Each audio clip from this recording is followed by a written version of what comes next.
Good morning students. मेरे YouTube channel में आप सभी का हार्दिक स्वागत है। आज अपना कक्षा 12 भौतिक विज्ञान का 13वां लेसन है, प्रकाश विद्युत प्रभाव एवं ध्रुवीय तरंगे। 4 नंबर का लेसन है ये।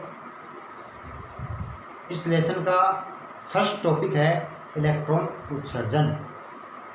इलेक्ट्रॉन उत्सर्जन इलेक्ट्रॉन उत्सर्जन।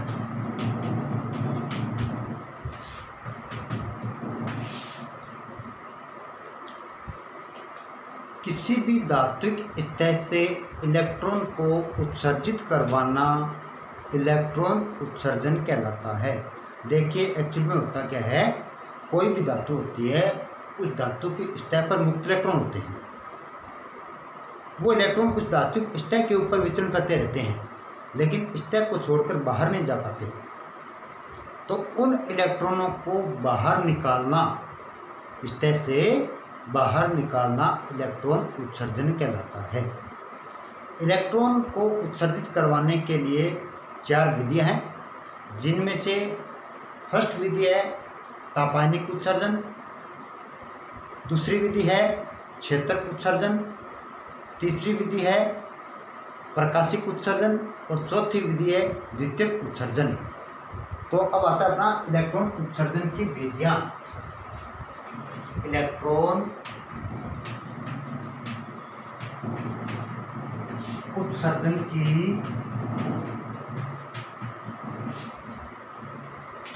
विधियां।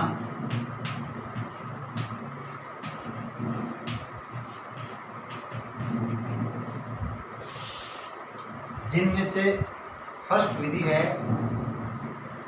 तापायनिक उत्सर्जन। तापायनिक उत्सर्जन।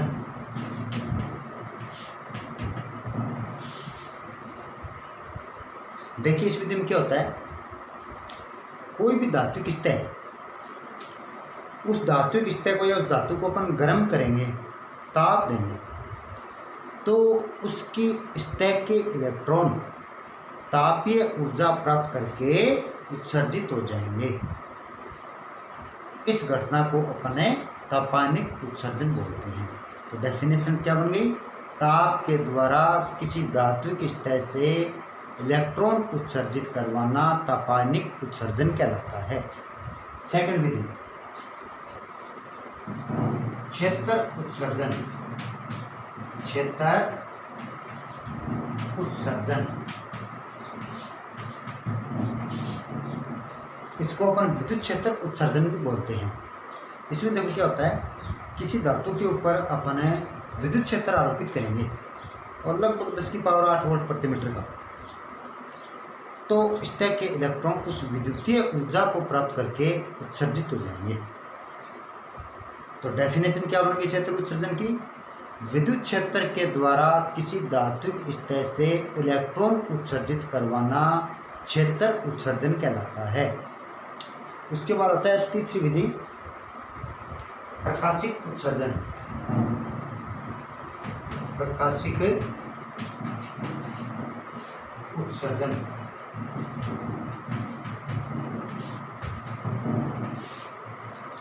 देखिए इस विधि में क्या करते हैं अपन, कोई भी धात्विक स्तर, उस धात्विक स्तर के ऊपर उचित आवर्ती का प्रकाश डालेंगे, तो स्तर के इलेक्ट्रॉन उस प्रकाशिक ऊर्जा को प्राप्त करके उत्सर्जित हो जाएंगे।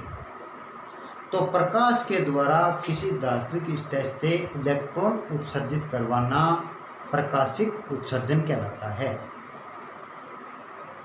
चूंकि इस घटना में जो इलेक्ट्रॉन उत्सर्जित हो रहे हैं, उन इलेक्ट्रॉनों को प्रकाशिक इलेक्ट्रॉन या फोटो इलेक्ट्रॉन बोलते हैं, और यह प्रभाव है, इस प्रभाव को अपन प्रकाश विद्युत प्रभाव कहते हैं। चौथी विधि द्वितीयक उत्सर्जन। द्वितीयक उत्सर्जन,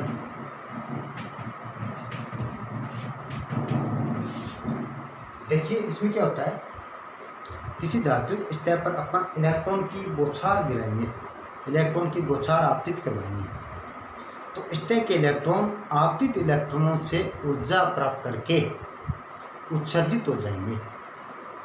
इस घटना को द्वितीयक उत्सर्जन बोलते हैं।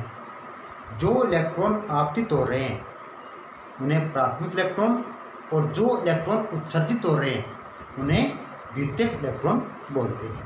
तो ये इलेक्ट्रॉन उत्सर्जन की 4 विधियां आ गई: रासायनिक उत्सर्जन, क्षेत्रक उत्सर्जन, प्रकाशिक उत्सर्जन और द्वितीयक उत्सर्जन। उसके बाद 2-3 डेफिनेशन है। फर्स्ट डेफिनेशन होती है कार्य फलन। कार्य फलन इसको अपन फाई नोट या ओमेगा नोट से डिनोट करते हैं। देखिए, अभी आपको बताया कि किसी भी धातु की सतह पर मुक्त इलेक्ट्रॉन होते हैं, विचरण करते रहते हैं सतह पर, लेकिन सतह को छोड़कर बाहर नहीं जा सकते। उन इलेक्ट्रॉनों को सतह से बाहर निकालने के लिए बाहर से ऊर्जा देनी पड़ेगी। उस ऊर्जा को प्राप्त करके वो सतह के इलेक्ट्रॉन उत्सर्जित हो जाएंगे, जिसे अपन इलेक्ट्रॉन उत्सर्जन कहते हैं। तो धात्विक सतह से इलेक्ट्रॉन को उत्सर्जित करवाने के लिए कम से कम कितनी ऊर्जा चाहिए, उस ऊर्जा का नाम क्या होता है? कार्य फलन। तो डेफिनेशन क्या होगी? किसी धात्विक सतह से इलेक्ट्रॉन उत्सर्जित करवाने के लिए आवश्यक न्यूनतम ऊर्जा कार्यफलन या दहली ऊर्जा कहलाती है। इसको अपन फाई नोट या ओमेगा नोट से रिप्रेजेंट करते हैं। देखिए, कार्यफलन को हमेशा इलेक्ट्रॉन वोल्ट में लेते हैं। तो एक electron volt is equal 1.6 × 10⁻⁻19 joule होता है। एक इलेक्ट्रॉन वोल्ट ऊर्जा कितने जूल के बराबर होती है? 1.6 × 10⁻⁻19 जूल। उसके बाद नेक्स्ट डेफिनेशन है प्रकाश विद्युत प्रभाव। प्रकाश से विद्युत प्रभाव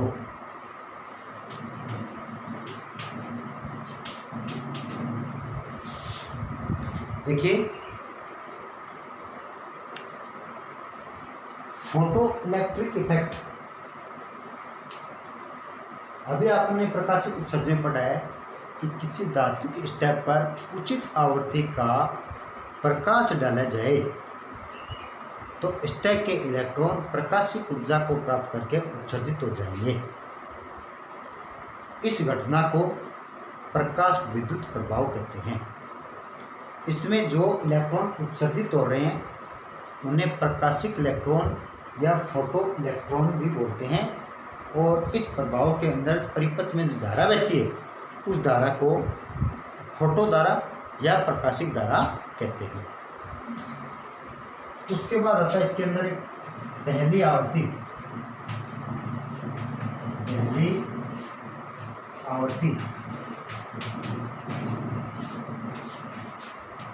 न्यू नोट से डिनोट करते हैं। देखिए, प्रकाश विद्युत प्रभाव में मैंने पढ़ा है कि किसी धातु की सतह पर प्रकाश डाला जाए तो सतह से इलेक्ट्रॉन उत्सर्जित हो जाते हैं। लेकिन जो प्रकाश आपतित हो रहा है उस प्रकाश की एक न्यूनतम आवृत्ति होनी चाहिए। उस न्यूनतम आवृत्ति के बराबर या उससे अधिक आवृत्ति का प्रकाश आपतित होगा तभी सतह से इलेक्ट्रॉन उत्सर्जित होंगे, अन्यथा नहीं होंगे।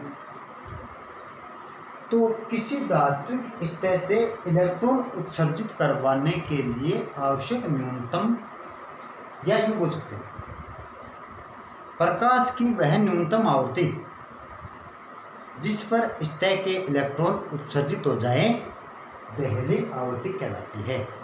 प्रकाश की वह न्यूनतम आवृत्ति जिस पर धात्विक सतह से इलेक्ट्रॉन उत्सर्जित हो जाएं, दहली आवृत्ति कहलाती है। और इससे संबंधित जो तरंगदैर्ध्य होती है उसको अपन दहली तरंगदैर्ध्य बोलते हैं।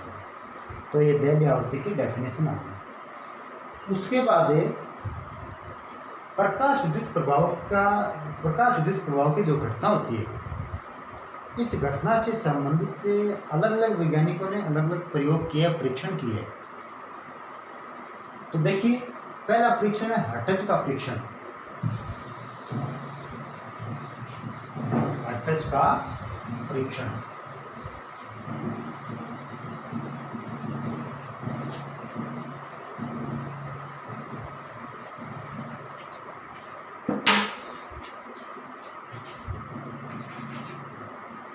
हर्ट्ज का परीक्षण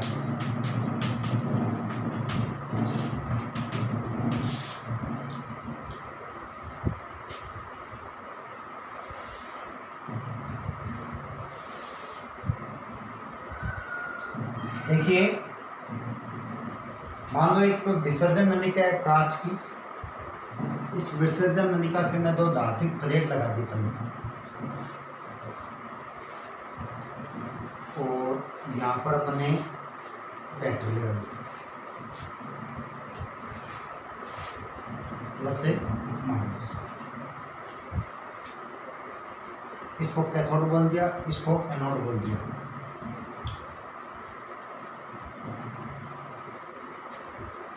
पराबैंगनी प्रकाश, पराबैंगनी प्रकाश। हर्ट्ज ने क्या किया कि एक विसर्जन नलिका के अंदर धात्विक प्लेट लगा दी, इसको यहाँ बैटरी जोड़ दी, और ये जो प्लेट है इसको कैथोड बोलते हैं या इसको उत्सर्जक भी बोलते हैं। ये जो प्लेट होती है इसको एनोड या संग्राहक प्लेट भी बोलते हैं।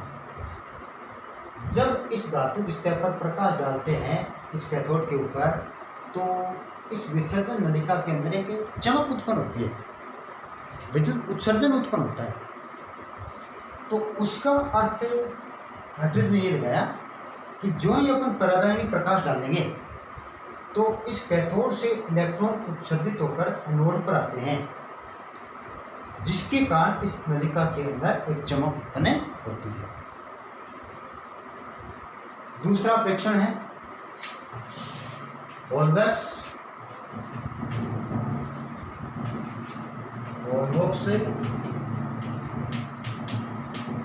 या लेनार्ड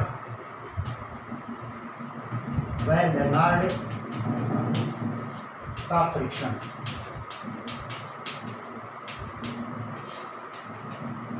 वोल्बॉक्स व लेनार्ड का परीक्षण। देखिए, वोल्बॉक्स ने क्या किया, सबसे पहले एक ऋणावेशित जिंक की प्लेट थी,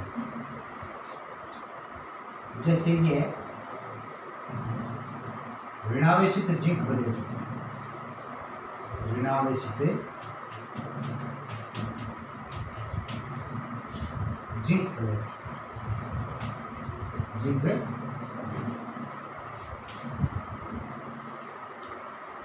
इस ऋणावेशित जिंक की प्लेट के ऊपर उसने पराबैंगनी प्रकाश डाला, तो उसने देखा कि ये जिंक की प्लेट है, ये उदासीन बन गई। इसका मतलब जो पराबैंगनी प्रकाश डाला तो इससे इलेक्ट्रॉन उत्सर्जित हो गया। तो पहले नेगेटिव थी, उसके बाद इलेक्ट्रॉन उत्सर्जित होने के बाद ये क्या बन गई, उदासीन बन गई। दूसरी बार उसने क्या किया, एक उदासीन जिंक की प्लेट थी, ये उदासीन प्लेट है, उदासीन जिंक की प्लेट,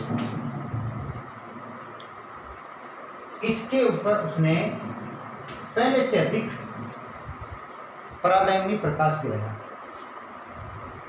तो उसने देखा कि ये उदासीन जिंक की प्लेट है, ये धनावेशित बन गई।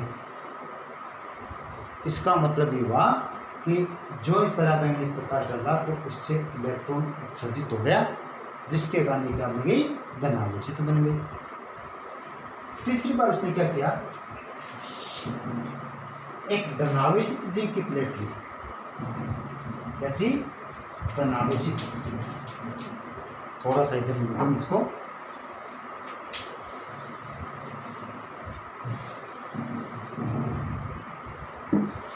धनावेशित जिंक की प्लेट,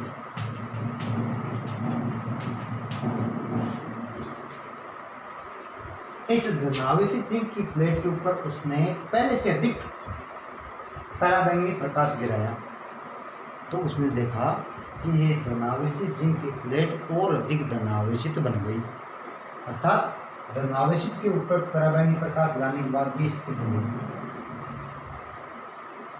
इस आधार पर उसने निष्कर्ष निकाला कि किसी भी धात्विक स्तर पर उचित आवृत्ति का प्रकाश डाला जाए तो उसके स्तर से इलेक्ट्रॉन उत्सर्जित हो जाते हैं। इसके बाद उन्होंने अन्य प्रयोग किया जिसमें उन्होंने देखा कि किसी भी विसर्जन नलिका के अंदर कैथोड पर पराबैंगनी प्रकाश डाला जाए तो कैथोड से इलेक्ट्रॉन उत्सर्जित होकर एनोड पर पहुंचते हैं और परिपथ कौन होता है तो यहाँ पे माइक्रोमीटर लगा देते हैं धारा मापने के लिए, तो उसमें विक्षेप आता है। इसका मतलब है कैथोड से इलेक्ट्रॉन निकलकर एनोड पर आते हैं जिसके अंदर परिपथ के अंदर एक धारा प्रवाहित होने लगती है जिसको अपन क्या बोलते हैं, प्रकाशिक धारा बोलते हैं। तो प्रकाश विद्युत प्रभाव से संबंधित ये वैज्ञानिकों ने परीक्षण लिए थे कुछ। इसके बाद अपन नेक्स्ट वीडियो में करेंगे। धन्यवाद।